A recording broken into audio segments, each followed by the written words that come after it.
नमस्कार साथियों। प्रतियोगी परीक्षाओं के संबंध में एक महत्वपूर्ण टॉपिक रहता है संविधान सभा। उस संविधान सभा के संबंध में दो बिंदुओं के बारे में अपन चर्चा करेंगे इस वीडियो में।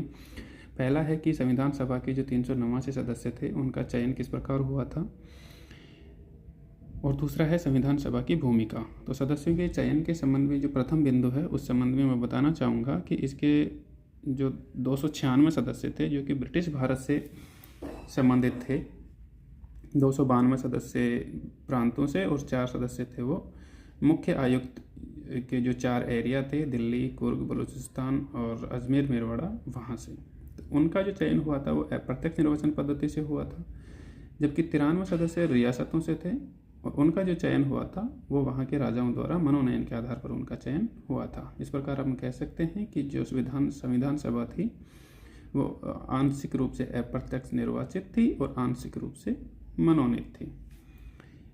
इसमें एक स्टैंडर्ड तय किया गया था कि 10 लाख की जनसंख्या पर एक प्रतिनिधि का चयन इसमें किया जाएगा। दूसरा जो बिंदु है वो है संविधान सभा की भूमिका को लेकर के। संविधान सभा की जो भूमिका का बिंदु है वो काफ़ी रोचक था। रोचक इसलिए कि इससे संविधान सभा ने संविधान निर्माता के रूप में भी कार्य किया है और अपने विधायिका यानी कि अभी जो संसद है उसके रूप में भी इसने काम किया था। संविधान निर्माता के रूप में की जो इसके कार्य की अवधि थी वो 9 दिसंबर 1946 से लेकर के अंतिम बैठक 24 जनवरी 1950 तक थी।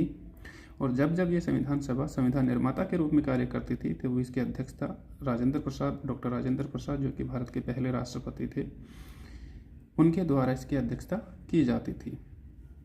जबकि यही संविधान सभा जब विधायिका के रूप में कार्य करते थे तब इसकी अध्यक्षता गणेश वासुदेव मावलंकर यानी कि जीवी मावलंकर के द्वारा की जाती थी।